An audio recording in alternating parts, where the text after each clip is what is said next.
Tackling this fence was my main priority when I moved in for obvious reasons. Holly and I have a lot planned for this backyard, but we are just going to be focusing on basically where this fence is broken.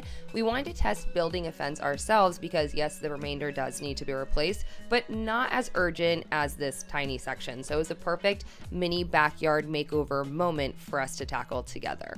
Truth be told, I was planning on tackling this in probably one of the most difficult ways possible by like tearing up the dirt, pouring concrete, this, that, and the other. Then Becky just redid her little outdoor area on their channel over on the Sorry Girls, and it gave me inspiration to kind of tackle it the same way, but obviously with my Rach Babe spin. We are just gonna be focusing on the entertainment right in this general zone, because over there, we're thinking we want to do a little chicken coop moment. So we're focusing here. Well, then come over here and tell them about the project. I started by spray painting out the outline of the entertaining area where I wanted to put the rock, and then I went in with my pickaxe. I wish I could just shovel this, but this dirt was like just straight clay. It was so hard. I honestly don't think I've ever been so sore. My fingertips hurt after this project. So if you have hard dirt, just prepare yourself because you're gonna have to put a lot more elbow grease into it. I wanted to show you the exact moment I realized I was doing this the wrong way. I sat back and was like, hello, Becky's tutorial. Let's not kick up this dirt. That's me kick testing the floor to see how strong it is and saying, you know what, let's leave this as is and then deal with the landscaping behind it, because the floor is pretty level here and we don't need to be working harder. We need to be working smarter. And that's where I readjusted. I dug out the dirt that I pickaxed away as the border of the entertaining area, just to kind of give space for the paper sand I'm going to be laying and the rock that I'm going to be using as the border. Holly and I spent day one demoing the old fence, prepping for the posts to come that we need to pour and set into concrete, and then also taking down the dead trees. There's about 3 of them to clear up the landscaping, obviously.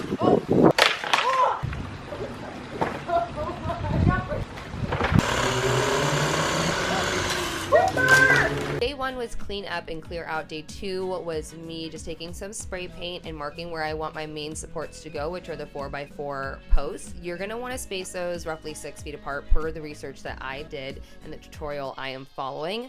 Once I realized the pickaxe was not working with this dirt because it was like pickaxing cement, I just made the switch to working smarter, like I said before.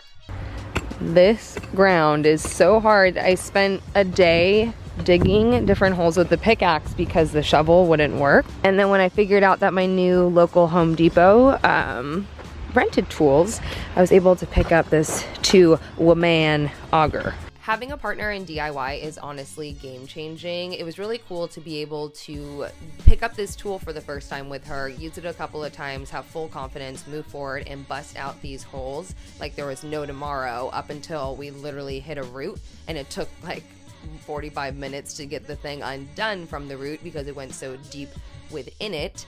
But outside of that, I am pretty pumped at not being intimidated by this thing anymore. There we'll have to keep it going. Not even know this. Do you want to do the throttle then?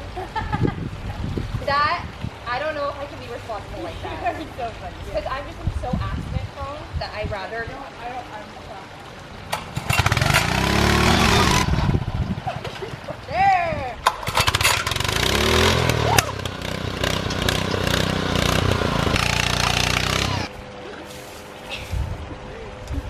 Forward.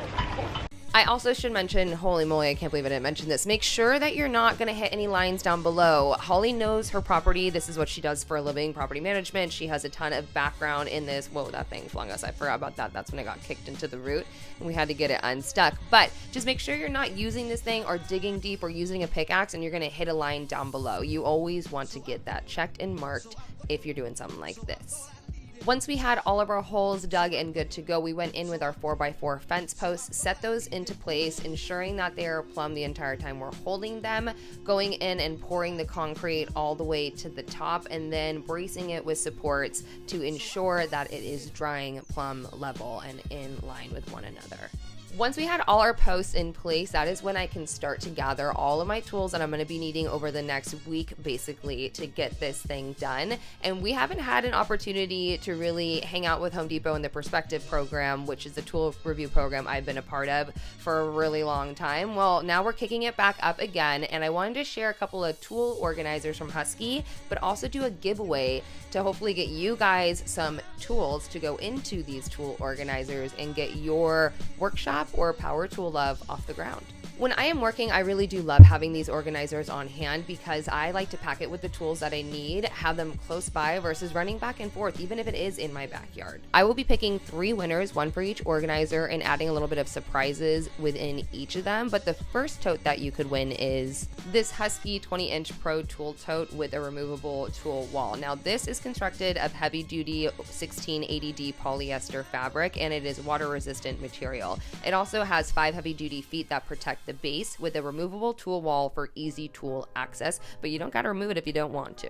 It has an adjustable padded shoulder strap, 11 external pockets, and 14 internal pockets. Now, this is just tote 1, and I like to use this guy partnered up with this next tote. This is Husky's 19-inch Pro Hybrid Tote with tool organizer. It is water resistant as well. It has 5 heavy-duty feet to protect the base. It includes a tool organizer for organized, easy access to critical tools on the go. Your girl just throws her like freezing headbands in it because I cannot work outside right now. It is out of control hot, and I have like a weird pore condition that leads into a heat rash. Anyways, that's not what you need to know. So it has 6 external pockets, 18 internal pockets, and a custom Pro Tool Organizer case slot like I just showed you where I'm putting my headbands. But the next tool organizer that you can get, which is more like a rolling cart, is my personal favorite. This is Husky's Connect rolling cart, and you've seen me spill stain in here. I am rolling this thing everywhere with me. I love it. It is a 3-piece mobile system, small part organizer, toolbox, and rolling cart. It's kind of like the one-woman show, in my opinion, of the rolling cart, which is perfect for me. It features an interlocking system allowing you to customize the way you transport your tools and accessories, meaning you literally can unlock the sides, use specific compartments, not all, but you always have to use the base. You can also just purchase the Husky interlocking organizer, which comes with 10 removable compartments in 2 different sizes. I just like to clear mine out and have a big empty space for all of my things. If you guys are interested in entering the giveaway, I've left all the details in the description box down below, so be sure to check them out.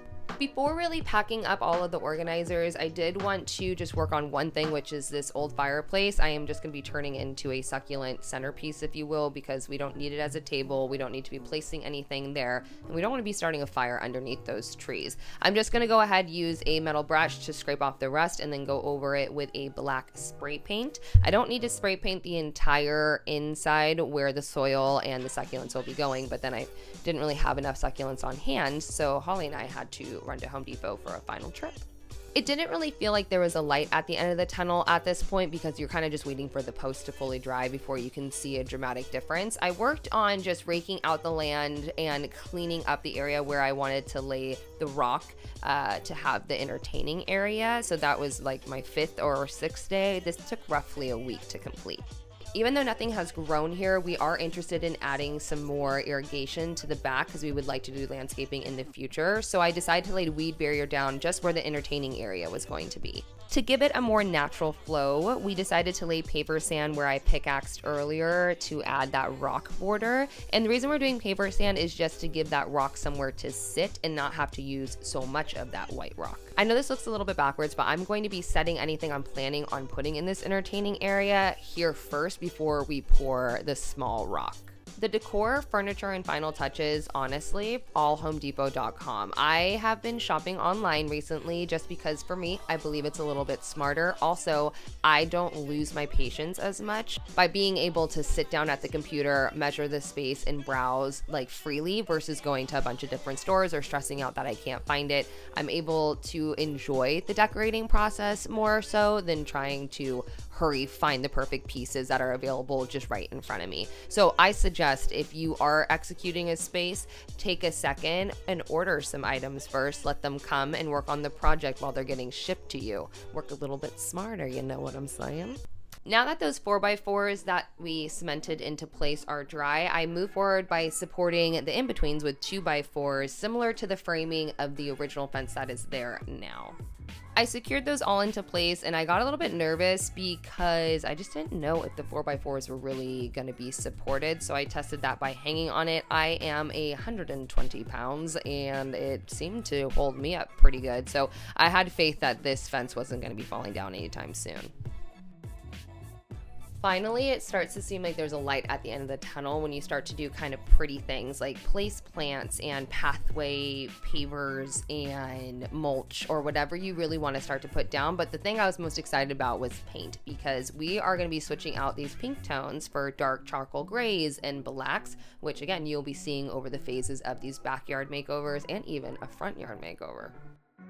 I taught Holly how to use a miter saw real quick, that way we could just tag team this fence. She started to cut down the fence posts to be the size that she would like, and I just started installing them with some exterior screws, 4 in total, 2 to the top of like going through into the 2x4 that we put towards the top, and then 2 screws in the 2x4 towards the bottom of the fence post at the bottom to fully secure it. Holly had these string lights already, which she has throughout her entire backyard. I just wanted to line the fence with them so you could see the depth of the yard, and then I also mounted these solar post lights, which are super awesome. You do not need to wire them. We painted that fence the same onyx color that we painted that smaller fence earlier, and again, paint, lighting, and decor with the final touches, it all makes all the difference. This is where things start to get real fun. She's like, yes, you better decorate this yard for me to look over like I Lion King every day. Anyways, I moved forward with adding some plants. Actually, Holly picked them all out, which I love. She loves landscaping, so that was super easy for me. And some more solar lights, because I'm not going to be wiring anything back here, because things might tweak just a little if we start to go heavy landscaping after we finish the chicken coop side. I laid down some pathway cover. These are not wood chips. It's a lot finer, which I personally like the look of more. You bet your butt I've been pulling out of those totes. I wasn't lying. I actually really do this, people. Anyways, back to the DIYs at hand. One thing that we experience where we live are the Santa Ana winds, and that's a little bit frustrating, especially when you want to have furniture by a pool, and the pillows tend to go into it if you forget to take them in every night. So I figured adding a strip of heavy-duty Velcro and letting that fully adhere will prevent that from happening. While I was getting carried away with setting out the details, Holly was sourcing this small pebble that she wanted, or the white DG, which we couldn't find, so she had some stone delivered.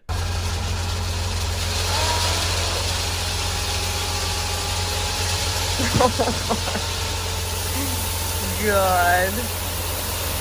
What did we get ourselves into?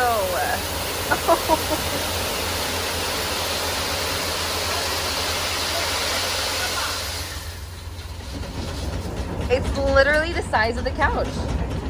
Last thing to do was wrap the trees in these solar lights. I've linked them down below for you. Lay out this pebble and just wait for the perfect time of night to thoroughly enjoy our new sunset moment that Holly and I have been dreaming of, honestly, since I've been to her place last October.